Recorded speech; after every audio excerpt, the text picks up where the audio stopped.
नमस्कार दोस्तों, मैं श्वेताब कुमार आप सभी का आपके अपने यूट्यूब चैनल लॉकुल पर बहुत बहुत स्वागत करता हूं।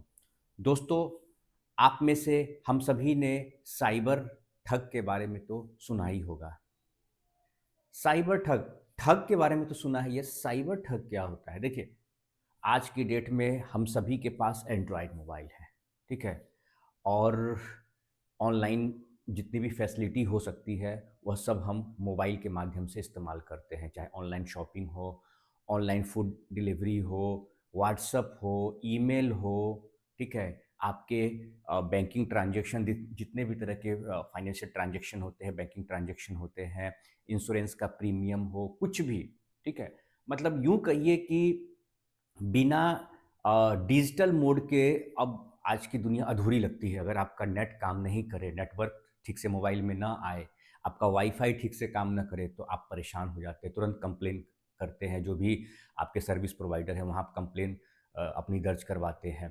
क्योंकि निश्चित तौर पे हमारी जो लाइफ़स्टाइल है, आज की तारीख में बिल्कुल बदल चुकी है, ठीक है? तो इसका फ़ायदा कुछ शातिर लोग उठाते हैं। ठीक है? आज उसी पर हम लोग चर्चा करेंगे। देखिए, यह जो साइबर अपराध है इसका जो सबसे बेस्ट अगर कोई मैकेनिज़्म है कि इससे कैसे बचा जाए, तो वो है अवेयरनेस। उसी कड़ी में आज का यह मैं वीडियो सेशन आप सभी के लिए लेकर आया हूँ। कुछ ऐसे मैकेनिज़्म को हम समझेंगे, कुछ ऐसे प्रिवेंटिव मेथड्स को हम लोग समझेंगे, जिससे कि इन शातिरों से हम बच पाएँ। ठीक है? देखिए, जैसा कि आप देख पा रहे होंगे यहाँ पर लिखा हुआ है, मैंने पहले ही इस बात को लिख दिया है कि डिजिटल अरेस्ट एक गंभीर साइबर अपराध, बिल्कुल।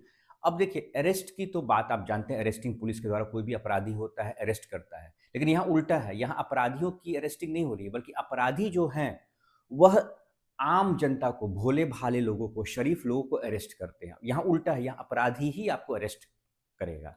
वो आपको इतना डरा देंगे ना, ठीक है? देखिए, आखिर है तो हम लोग एक आम इंसान ही। क्या होता मैं आपको बताता हूँ, कुछ रियल इंसिडेंट्स आपके साथ में शेयर करता हूँ। रात का वक़्त है, ठीक है? अब मान लीजिए कोई व्यक्ति हैं, घर पर अकेले रहते हैं, उनको एक कोई अश्लील वीडियो मैसेज आ गया। ध्यान से सुनिएगा, अश्लील वीडियो मैसेज आ गया। अब उनको पता नहीं है, उन्होंने क्लिक कर दिया, वो वीडियो वहाँ से कोई जो है ऑनलाइन उनसे कनेक्ट हो गया। व्हाट्सएप वीडियो पे देखिए, या फिर कोई वीडियो रिकॉर्डेड वीडियो भेज दिया किसी ने, ठीक है? अब वो कहेगा अगला कि आपने ये वीडियो देखा है ना? ये पॉर्न आप वीडियो देखते हैं, तुरंत कह देगा कि मैं इस डिपार्टमेंट का व्यक्ति बोल रहा हूँ। अगले दिन आपको फ़ोन आना शुरू हो जाएगा, या रात में ही वो व्यक्ति आपको डराना शुरू कर देगा। मैं इस विभाग का आदमी बोल रहा हूँ, हमने सर्विलांस पर आपको रखा हुआ है, आप इस तरह की एक्टिविटी करते हैं? पॉर्न वीडियो देखते हैं, आपको डराया जाएगा, ठीक है? कुछ ऐसी बातें हैं, थोड़ी कड़वी लगेंगी सुनने में, लेकिन ये हकीकत है। यह होता है, लोगों के साथ हुआ है, ठीक है? तो वो आपको डराएँगे, अश्लील कुछ ऐसा आपको वीडियो भेज देंगे। अब आदमी सोचता है, इज़्ज़त प्रतिष्ठा की बात आ जाती है, किसी को बताता नहीं है आदमी। उसके बाद क्या होता है, वो परिवार में किसी को नहीं बताएगा वो आदमी, अब धीरे-धीरे वो डरेगा, ठीक है? अब उसके डर का फ़ायदा वो सामने वाला जो शातिर अपराधी है, ठीक है ना? वही शातिर अपराधी जो साइबर ठग है, वह उसका फ़ायदा उठाता है, क्योंकि वो वीडियो कॉल पे कनेक्ट करता है, फिर आपको डराएगा और वो क्या करेगा, बिल्कुल यूनिफ़ॉर्म में, पुलिस के यूनिफ़ॉर्म में आ जाएगा। इवन लोग जज के यूनिफ़ॉर्म में आ जाते हैं, वो अपनी अदालत अलग से उनकी कोर्ट भी होती है ना? वो फैसला तक सुना देते हैं, मतलब ऐसा भी हो रहा है ना? तो अब वो आपको कहेंगे कि आपके मामले की सुनवाई चल रही है ना? फिर वो डराएँगे, आपसे पैसे की डिमांड करेंगे, इतना आपको पैसा देना होगा, है ना? तब आपके मामले को रफ़ा-दफ़ा किया जाएगा। फिर कोई तीसरा पर्सन है, वो आपसे कॉन्टैक्ट करेगा, जबकि ऐसा कुछ भी नहीं होता है। इस तरीके से ना तो किसी माननीय न्यायालय के द्वारा ऐसी कोई कार्रवाई की जाती है, ना किसी सरकारी संस्था या गैर सरकारी संस्था के द्वारा ऐसा किया जाता है। ठीक है ना? उसकी तो एक अलग प्रक्रिया होती है। लेकिन ये लोग क्या करते हैं कि चूँकि होते तो ये अपराधी हैं, है ना? लेकिन ये ऐसे अपराधी होते हैं जो इनकी अरेस्टिंग ना होकर ये सामने वाले की अरेस्टिंग करते हैं, उन्हें जकड़ लेते हैं। इसीलिए इसका नाम दिया गया इस टर्म को डिजिटल अरेस्ट। यही होता है डिजिटल अरेस्ट। यहाँ पे आपको गिरफ्त में रख लेंगे, गिरफ्त। अरेस्टिंग का मतलब क्या होता है? किसी को गिरफ्तार करना, किसी को अपने गिरफ्त में रखना, अपने कब्जे में रखना। तो यही वो डिजिटल अरेस्ट है। ये बहुत बड़ा क्राइम है, आज की डेट में बहुत बड़ा अपराध है, बहुत तेज़ी से फल फूल रहा है ये, ठीक है? तो इसके लिए सबसे बड़ी बात है कि आपको अवेयरनेस रखना है। ठीक है ना? तो देखिए यहाँ पे सबसे पहले हम लोग जानेंगे कि जाने कैसे साइबर अपराधी जो होते हैं लोगों को डराकर करोड़ों रुपए ठग रहे हैं और कैसे इससे बचा जाए। ठीक है, इस खतरनाक धोखाधड़ी से कैसे बचा जाए, इसी पर हम लोग चर्चा करेंगे। बिल्कुल ऐसा पैनिक हो जाता है, आदमी की जो स्थिति होती है ना, वो ठीक इसी तरीके से पैनिक हो जाते हैं। उन्हें समझ में नहीं आता है कि आखिर करे तो क्या करे, क्या उपाय करे, ठीक है, किस तरीके से बचा जाए। यहाँ पे आदमी एकदम से घबरा जाते हैं, है ना? अब देखिए होता क्या कि इसकी कोई कानून में कोई परिभाषा नहीं दी गई है, इसको डिफाइन नहीं किया गया है, ठीक है? कानून में इसकी कोई परिभाषा नहीं है, सबसे पहली बात ये दिक्कत है ना? कोई इसके लिए कोई डेफिनेशन नहीं है, ये एकदम से इमर्ज हुआ, ठीक है ना? यह जो अपराध है एकदम से तेजी से जो है ना, यह अपना जाल जो है फैलाने लगा एकदम से। जब धीरे-धीरे यह मामला सामने आया ना, तब लोगों को पता चला और जो भी हमारी एजेंसीज़ हैं, ठीक है? उनको यह धीरे-धीरे चीज़ें पता चली, ठीक है? पुलिस प्रशासन इन सबको सरकार सबको पता चला, इस पे चर्चा हुआ, डिबेट हुआ। तो डिजिटल अरेस्ट है क्या? सबसे पहले यह समझिए, ये डिजिटल अरेस्ट है क्या? ठीक है? सबसे पहले हमें यह समझना होगा कि ये डिजिटल अरेस्ट है क्या? तो इसकी कोई कानूनी परिभाषा नहीं है। यह शब्द कानून के डिक्शनरी में अभी से शामिल ही नहीं किया गया है। अभी जिस तरीके डिजिटल यानी ऑनलाइन तरीके से, तो ऑनलाइन तरीका क्या है? डिजिटल मैकेनिज़्म है। अरेस्ट मतलब किसी को गिरफ्त कर लिया, तो एक टर्म दे दिया गया इसको डिजिटल अरेस्ट, ठीक है? और फिर भी लेकिन इसके लाखों लोग इसके शिकार हो चुके हैं। सबसे जो दुखद बात है, वो लाखों लोग इसके शिकार हो चुके हैं। यह क्या है? यह साइबर धोखाधड़ी है। क्या है यह? यह साइबर धोखाधड़ी है, ठीक है? यह एक साइबर फ्रॉड है। इसमें क्या होते हैं, जो स्कैमर होते हैं वो आपको कॉल लगाते हैं, ठीक है? वो क्या करते हैं, आपको फ़ोन लगाकर डराते हैं, धमकाते हैं और आपकी हालत कुछ ऐसी हो जाती है, ठीक है? वो कॉल लगाकर आपको डराते धमकाते हैं, लगातार धमकी देते हैं। बिना काटे है ना, कॉल काटेंगे नहीं, बिना कॉल काटे डराएँगे, धमकाएँगे, आपसे कहेंगे और आपकी हालत कुछ ऐसी हो जाएगी, ठीक है? देखिए इसमें दिया हुआ है कि जो पीड़ित को बिना कॉल काटे लगातार डराया जाता है और पैसे ऐंठे जाते हैं। इसमें पैसे की डिमांड शुरू हो जाती है। सबसे पहले इसमें कहा था कि इतना पैसा दीजिए, तब मामले को रफ़ा-दफ़ा करेंगे, ठीक है? फ़ायदा उठाते हैं लोग के अकेलेपन का, उनकी शराफ़त का, है ना? तो इस तरीके से कोई अगर आपके पास कोई डिमांड करता है पैसे की, आपको डराता है, धमकाता है या कहता है कि स्मगलिंग का आपके नाम से कोई कुरियर आया है, उसमें स्मगलिंग का सामान मिला है, ठीक है? तो उससे डरना नहीं है आपको, ठीक है? डरना नहीं है, सबसे बड़ी बात है और परिवार में इसको शेयर कीजिए, ठीक है? इस तरह का जब भी मामला हो, तो परिवार में उसको क्या कीजिए, तो शेयर कीजिए, ठीक है? इनकी पहचान क्या है? सबसे पहले हम समझेंगे कि ऐसे लोगों की, ऐसे अपराधियों की पहचान क्या है, ठीक है ना? पहले यह समझना भी आवश्यक है। तो देखिए साइबर ठगों का तरीका क्या होता है? तो नकली पहचान बनाकर सबसे पहले यह क्या करते हैं, नकली पहचान बनाते हैं। इनका नकली पहचान का तरीका क्या होता है, वह आप समझिए सबसे पहले, ठीक है? इनका नकली पहचान का तरीका क्या होता है? तो यह क्या करते हैं, पुलिस, ठीक है, सीबीआई या सरकारी अधिकारी बनकर कॉल करते हैं आपको, मैंने आपको बताया। ये कहेंगे सीबीआई से बोल रहे हैं, सीआईडी से बोल रहे हैं, ठीक है, क्राइम ब्रांच से बोल रहे हैं, ठीक है, इनकम टैक्स डिपार्टमेंट से बोल रहे हैं, आपको डराएँगे। अब भाई इनका नाम सुनकर लोग डर जाते हैं, हाथ-पाँव फूल जाते हैं लोग के। शरीफ लोग हैं, डर जाते हैं, है ना? उसके बाद फिर क्या होगा, विदेशी नंबर से कॉल आएँगे। इसका पहचानने का तरीका क्या है?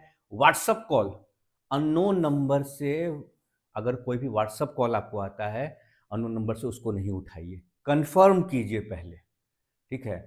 अब जैसे हम ही लोग किसी को कॉल करते हैं तो जनरली जो मान लीजिए मैं उन सामने वाले को जान रहा हूँ, लेकिन वो मुझे नहीं जान रहे, लेकिन मेरा नंबर उनको कहीं से मिला है, मैंने उनका नंबर कहीं से लिया है, ठीक है? तो मैं कॉल करने से पहले एक बार उनको मैसेज कर देता हूँ कि मैं ये फलाँ व्यक्ति बोल रहा हूँ, मुझे आपसे यह काम है और मुझे यह नंबर मिला, ठीक है? या कोई पुराना मित्र ही है, ठीक है ना? अब वह उसके नाम से आज की डेट में ऐसे-ऐसे आ रहे हैं, नंबर से मैसेज आ रहे हैं, आपका पुराना मित्र बनकर वो आवाज़ तक बदल दे रहे हैं। एआई का ज़माना है, आर्टिफ़िशियल इंटेलिजेंस का ज़माना है। आपके दोस्त की जैसी आवाज़ हूबहू हो जाएगा। पहले ईमेल आता था इस तरीके का, अब ईमेल नहीं, डायरेक्ट अब कॉल आता है, ठीक है? यही डिजिटल अरेस्ट है।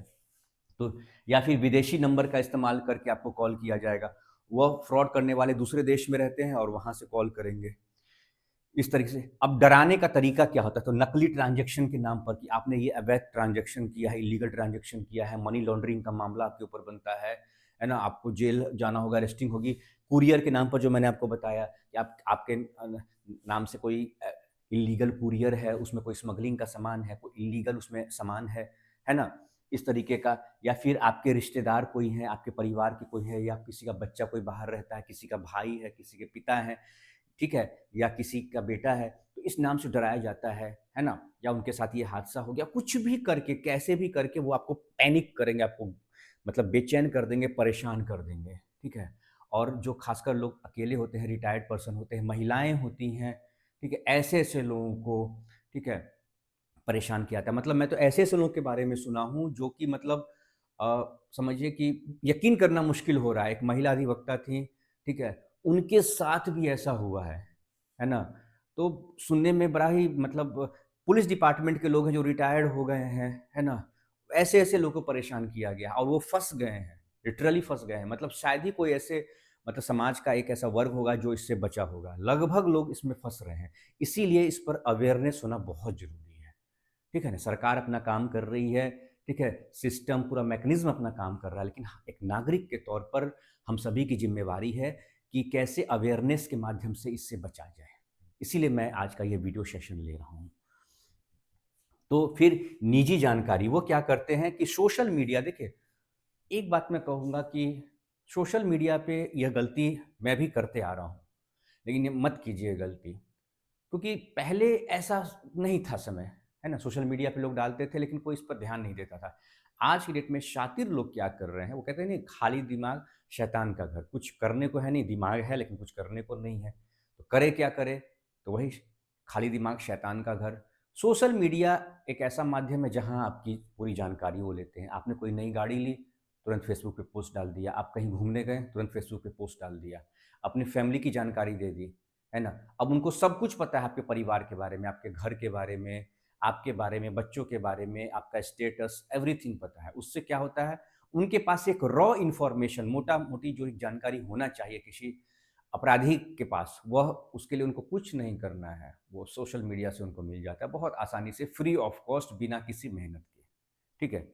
अब इससे क्या होता है कि वो लोग एक भाई शातिर तो होते ही हैं, एक स्टोरी क्रिएट करते हैं और बस उसी स्टोरी क्रिएशन के माध्यम से वो आपके ऊपर अटैक करते हैं, है ना? आपके दिमाग से वो खेलते हैं। आपकी एक-एक पोस्ट से समझ जाएँगे, है ना? कि आपकी क्या शख्सियत है, आप किस तरह के व्यक्तित्व के लोग हैं, है ना? आप शरीफ हैं, सब समझ जाते हैं वो और उसी का वो ये लोग फ़ायदा उठाते हैं। इनका काम ही वही है, इनका प्रोफ़ेशन ही वही है ना? तो वो अपने प्रोफ़ेशन के प्रति पूरी ईमानदारी के साथ, तत्परता के साथ काम करते हैं। लेकिन यहाँ पर आपको ऐसे शातिर लोगों से बचना होगा। सोशल मीडिया हैंडल पर कम से कम निजी जानकारी को साझा करें, है ना? काम भर का करें, बहुत कम से कम साझा करें, है ना? तो यह चीज़ है। उसके बाद आम धमकियाँ और बहाने। देखिए, ऐसा ही पुलिस बन के एकदम ऐसा चेहरा एकदम खतरनाक जो कहते हैं ना एकदम गब्बर सिंह वाला, गब्बर वाला एकदम चेहरा एकदम बना लेगा ये लोग और डराएगा। अब वित्तीय धमकियाँ जो होती हैं, बैंकिंग ट्रांज़ैक्शन को लेकर क्या होगा?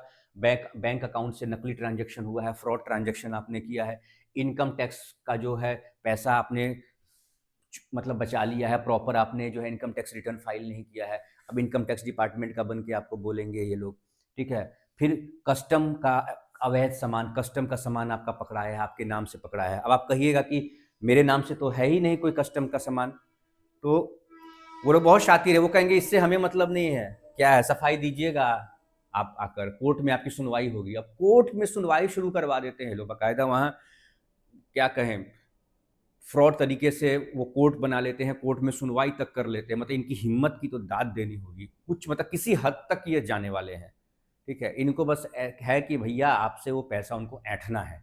पूरा आपका बैंक जो ज़िंदगी भर की आपकी कमाई है, वह पूरा साफ़ कर देंगे ये। इनका बस यही जो है इंटेंशन रहता है। वो चाहे वो कोर्ट बना लें, कोर्ट में आपकी सुनवाई कर लें, कुछ भी कर सकते हैं ये लोग, ठीक है ना? तो उसके बाद कस्टम का सामान, मैंने जैसा बताया कि कस्टम का सामान है आपका, वो पकड़ाया है, उसमें ड्रग्स था, कुछ भी था, इल्लीगल आर्टिकल था। फिर क्या होगा, ये बच्चों के नाम पर या रिश्तेदारों की गिरफ्तारी के नाम पे आपका बेटा बाहर पढ़ता है, गिरफ्तार हो गया, आपका भाई बाहर रहता है, वो गिरफ्तार हो गया, वो फँस गया, उसके ऊपर यह आरोप लगे हैं, है ना? उसकी गिरफ्तारी करने जा रहे हैं या कल उसको गिरफ्तार करेंगे, पैसा दीजिए, कुछ भी करके इसलिए वेरीफ़ाई कीजिए।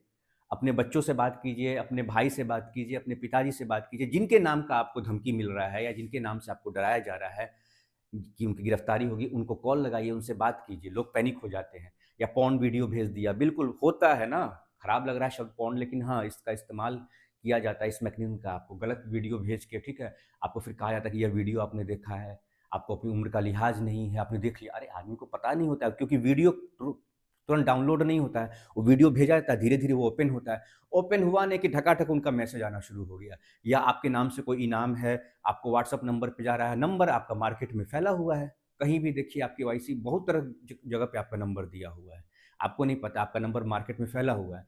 तभी देखते हैं कॉल आते हैं, हालांकि सरकार उस पर काम कर रही है, लेकिन मैंने क्या बोला, सरकार और सिस्टम अपना काम कर रही है, लेकिन नागरिक के तौर पर आपकी भी जवाबदेही है। कम से कम खुद के प्रति तो आपकी जवाबदेही होनी ही चाहिए। इसीलिए यह मैं बता रहा हूँ, सारी चीज़ एकदम बहुत ज़रूरी चीज़ है।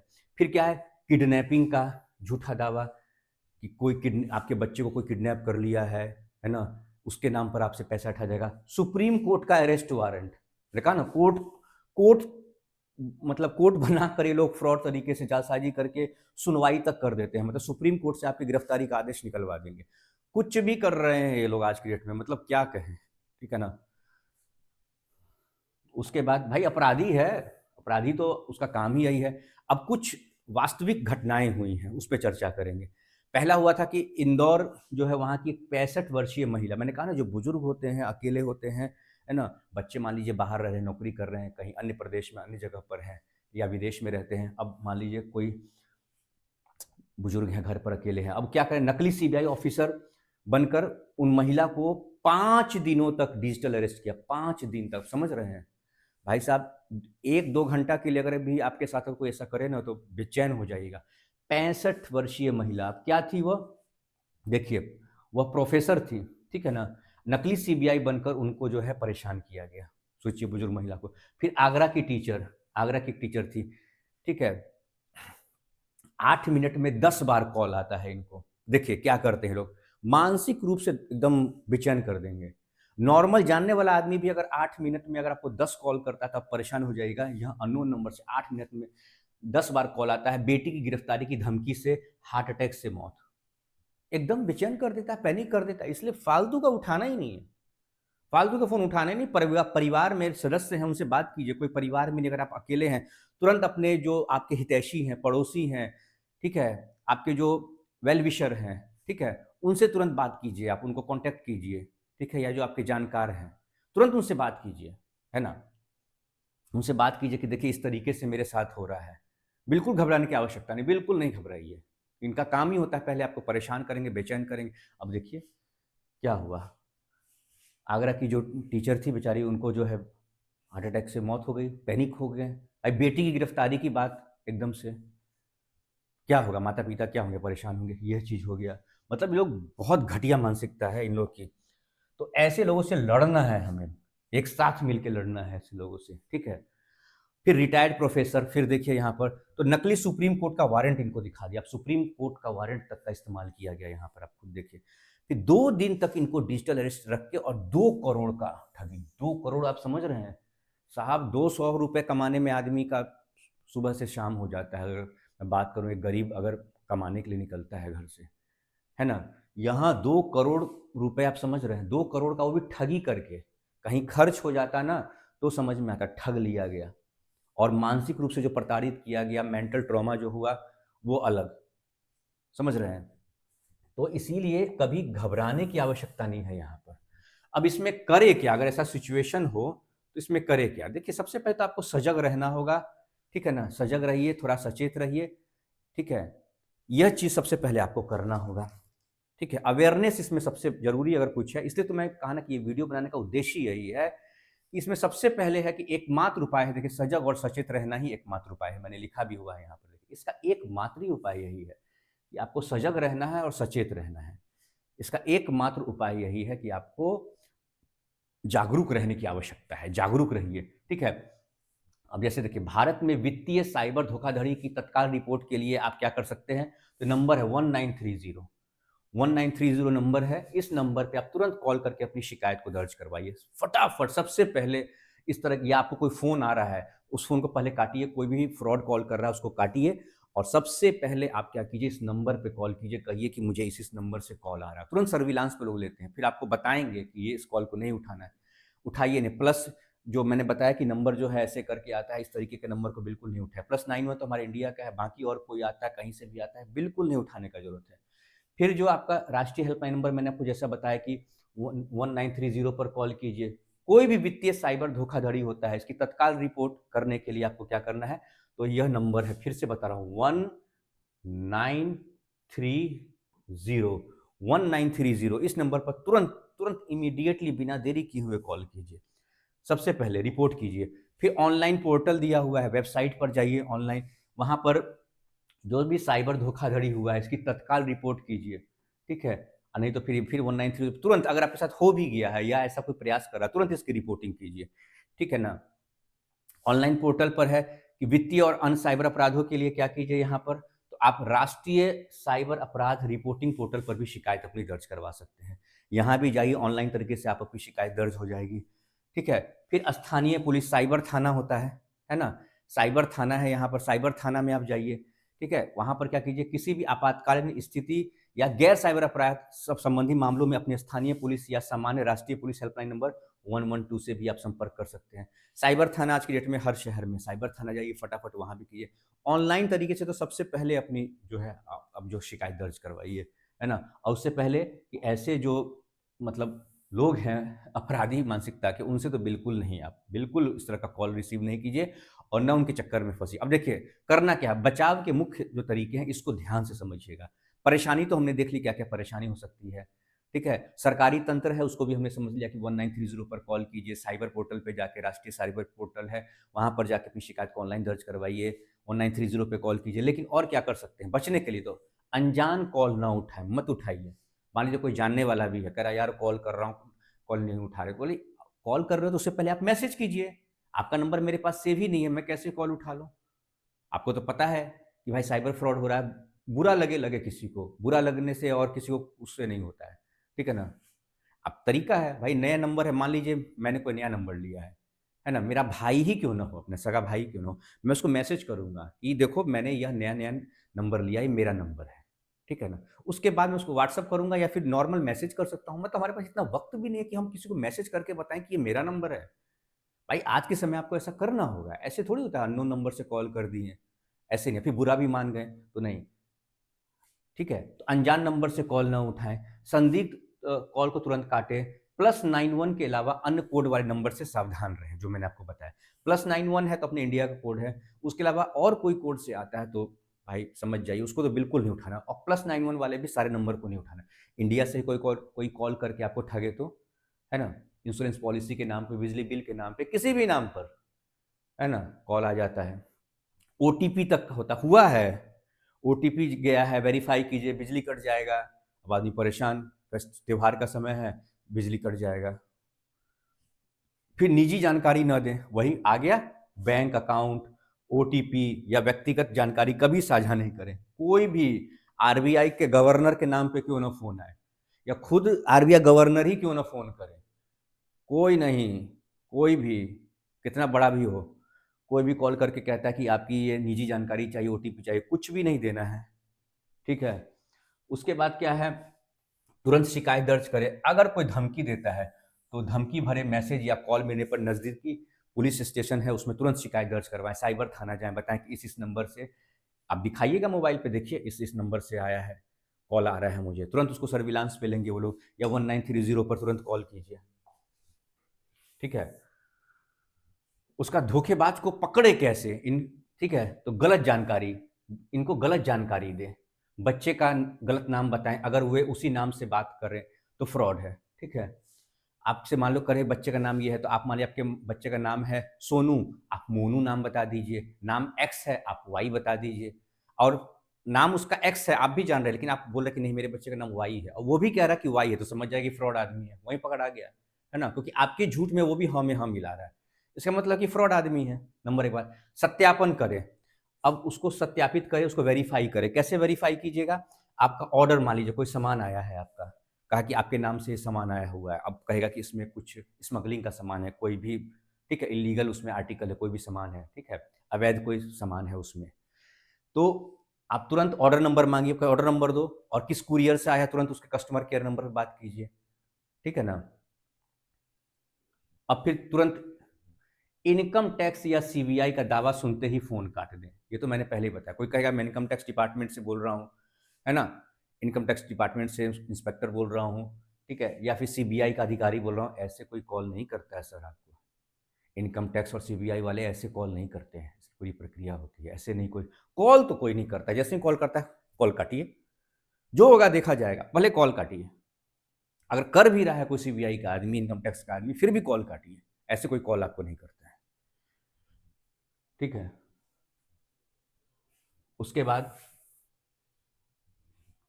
कुछ ऐसी बातें जिनको आपको याद रखना है, याद रखने योग्य महत्वपूर्ण बातें। सतर्कता आपकी ढाल है, मैंने पहले बताया, सतर्क रहिए, यही सबसे बड़ा, वो कहा जाता है ना, prevention is better than cure, ठीक है। सतर्क रहिए, ठीक है। जैसे मजबूत ताला दरवाजे की सुरक्षा करता है, वैसे ही सतर्कता साइबर अपराधियों से आपको बचाती है, ठीक है ना। घर की सुरक्षा आप कैसे करते हैं? हैं? वहाँ कोई तलवार लेके तो आदमी खड़ा नहीं रहता है। कैसे सुरक्षित, एक सुरक्षित रूप से क्या करते हैं, आप ताला लगाते हैं। तो वैसे ही आपको जागरूक रहना है, ठीक है। सतर्कता और जागरूकता ही आपकी सबसे बड़ी ढाल है, और यह वीडियो का उद्देश्य भी यही है कि आपके बीच में जागरूकता पैदा किया जाए, ठीक है। पहली बात, कोई भी अधिकारी फ़ोन पर कोई भी अधिकारी फ़ोन पर जो है आपसे कोई जानकारी नहीं माँगता है। यह बात याद रखिए। कोई भी किसी भी विभाग का अधिकारी आपसे फ़ोन पर जानकारी नहीं माँगता है, चाहे पुलिस हो, बैंक हो, सरकारी अधिकारी कभी फ़ोन पर निजी जानकारी या बैंक जानकारी कोई भी आपसे नहीं माँगता है। बिल्कुल देने की आवश्यकता नहीं है। भाई आज की डेट में तो पूरा आधार नंबर भी नहीं देना है आपको। लास्ट के 4 डिजिट आपको देना है। मास्क जो आधार आ गया है, जो पहले के डिजिट आपके क्रॉस क्रॉस एक्स एक्स करके रहेंगे, लास्ट का 4 डिजिट। और मान लीजिए कोई फ़ोटो कॉपी दे रहे हैं तो आगे के उसको आप पेन से ऐसे-ऐसे करके उसको उसके ऊपर घिस दीजिए, ऐसे करके, ठीक है ना? ताकि वो दिखाई ना दे पहले के नंबर जितने भी अंक होते हैं। मैं खुद अभी एलआईसी के ऑफ़िस में हो गया, कुछ दिन पहले मैं गया था, तो केवाईसी के लिए अपना आधार दिया था, तो वहाँ के एक स्टाफ़ भी थे, वो बेचारे देखिए बुज़ुर्ग थे, काफ़ी सीनियर थे, तो उन्होंने कहा कि आप इसको जो पहले के अंक दिए हैं, उसको आप हटा दीजिए। आजकल देख रहे हैं कितना फ्रॉड हो रहा है, देखिए, पता है लोगों को। लास्ट के बस 4 डिजिट थे, बस वही उन्होंने रहने दिया। मोबाइल का भी देखते हैं आखिरी के 4 अंक माँगा जाता है, पूरा मोबाइल नंबर भी नहीं। अब सोचिए मोबाइल नंबर आपका कहाँ-कहाँ बँटा हुआ है, सब कुछ गया हुआ है। साइबर ठग जो है इसी का फ़ायदा उठाते हैं। इसीलिए अब पूरा मोबाइल नंबर नहीं माँगा जाता है। किसी पे भरोसा ही नहीं है, आखिर फ्रॉड करने वाला भी तो इंसान ही है, ठीक है ना? अब गृह मंत्रालय की एडवाइज़री जो है, सरकार ने भी इस धोखाधड़ी से बचने के लिए आधिकारिक चेतावनी जारी की है। सरकार भी भाई क्या सिस्टम मैकेनिज़्म क्या करेगा? आपको एक चेतावनी देगा कि भाई आपको समझदारी से काम लेना है, विवेक से काम लेना है। कोई भी ऐसा कॉल कुछ भी आता है या कोई आपके साथ इस तरह का अपराध घट भी गया है, तो इसकी जानकारी 1930 पर दीजिए। साइबर पोर्टल पे ऑनलाइन तरीके से अपनी शिकायत दर्ज करवाइए, है ना? और जो-जो बातें मैंने आपको बताई हैं, उसको आप फ़ॉलो कीजिए, ठीक है? आप फ़ॉलो करेंगे निश्चित तौर पर आपको, मैंने बताया ना, किसी विभाग का कोई कॉल आता है फ्रॉड, कोई कॉल करता ही नहीं है, कोई विभाग है ही नहीं, उनको उनको यह राइट ही नहीं, अधिकार ही नहीं दिया गया है। अब डिजिटल अरेस्ट अरेस्ट से बचाव का सूत्र क्या है? तो अनजान कॉल ना उठाएँ। सबसे पहले तो अननोन नंबर से मैंने क्या बोला? मत कॉल उठाइए, मत कॉल उठाइए, बिल्कुल नहीं उठाइए। सामने वाला बुरा मानता है, मानने दीजिए। भाई दिमाग लगाइए ना, आपको नंबर पहले शेयर कीजिए, व्हाट्सएप है, व्हाट्सएप पे शेयर कीजिए। व्हाट्सएप नहीं है तो जनरल मैसेज शेयर कीजिएगा ना। सब दिन से व्हाट्सएप तो था नहीं, पहले नॉर्मल मैसेज लोग करते थे ना, नॉर्मल मैसेज कीजिए। समय बदल गया है, पहले होता था आदमी कॉल कर देता था। अब स्थिति को भी तो समझिए, पहले वाली बात तो है नहीं, पहले वाला समय तो है नहीं, ठीक है? आप वाक़ई में उनके हितैषी हैं, उनके मित्र हैं, उनके अपने हैं, शुभचिंतक हैं, तो उनको सबसे पहले मैसेज कीजिए कि मैं यह फलाँ आदमी बोल रहा हूँ, मैं आपका मित्र बोल रहा हूँ, मैं आपका भाई बोल रहा हूँ, मैं आपका चाचा बोल रहा हूँ, है ना? कोई भी रिश्ता हो, पहले आप बताइए कि मैं यह बोल रहा हूँ, यह मेरा नंबर है ना? मैं आपको कॉल करूँगा, या यह मेरा नंबर है, उसको सेव कर लीजिए, ठीक है? मैं तो नहीं उठाता हूँ कि पता नहीं कितनों को बुरा लगा होगा, अच्छा लगा होगा, जो भी लगा होगा। मैं अननोन नंबर से कॉल नहीं उठाता हूँ, ठीक है? उसके बाद फिर क्या है, अपनी निजी जानकारी मत दीजिए। इसकी शिकायत तुरंत शिकायत कीजिए, यही आपकी सुरक्षा की गारंटी है, ठीक है? अब अपनों को जागरूक करें, परिवार और दोस्तों को इस धोखाधड़ी के बारे में बताएँ। बिल्कुल, आप भी मेरे परिवार हैं, आप मेरे मित्र हैं, इसलिए मैं जागरूक करने का एक प्रयास कर रहा हूँ अपने स्तर पे। जो मुझसे संभव हो पाया है मैं वो हर संभव प्रयास करके जो भी जानकारी मेरे पास है उसे इकट्ठा करके पीपीटी प्रेजेंटेशन के माध्यम से मैं आपको समझा रहा हूँ। ठीक है। उसका संदेह की स्थिति में क्या करें? संदेह की स्थिति में आप पुलिस से संपर्क करें। ठीक है। संदेह की अगर कोई स्थिति होती है तो आपको वैसी स्थिति में क्या करना है? तो आपको पुलिस से संपर्क करना है। क्या करना है? तो पुलिस से संपर्क करना है। ठीक है। संदेह की स्थिति में क्या करना है आपको? तो आपको पुलिस से क्या करना है? संपर्क करना है तुरंत नज़दीकी, नहीं तो 1930 पर जाइए और वहाँ पर अपनी शिकायत को दर्ज करवाइए। ठीक है? यह हो गया आपका लास्ट पीपीटी। तो यह कुछ जानकारी है दोस्तों, जिसके माध्यम से आप जो है इस तरह की धोखाधड़ी से बच सकते हैं। ठीक है? बिल्कुल ऐसा पैनिक बिल्कुल भी नहीं होना है ना? ठीक है दोस्तों, तो आज का ये लेक्चर यहीं पे कंक्लूड करता हूँ और मुझे पूरा विश्वास है कि आज का जो यह वीडियो सेशन है वो आपके काम बिल्कुल आने वाला है और खुद भी जागरूक होइए और अपने समाज में भी जागरूकता फैलाइए। और आज के वीडियो का यही मेरा उद्देश्य भी है कि आम जन में जागरूकता के माध्यम से एक विश्वास पैदा हो और खुद के प्रति भी वह जिम्मेदारी तय करे और समाज में भी लोगों को जागरूक करे। नमस्कार।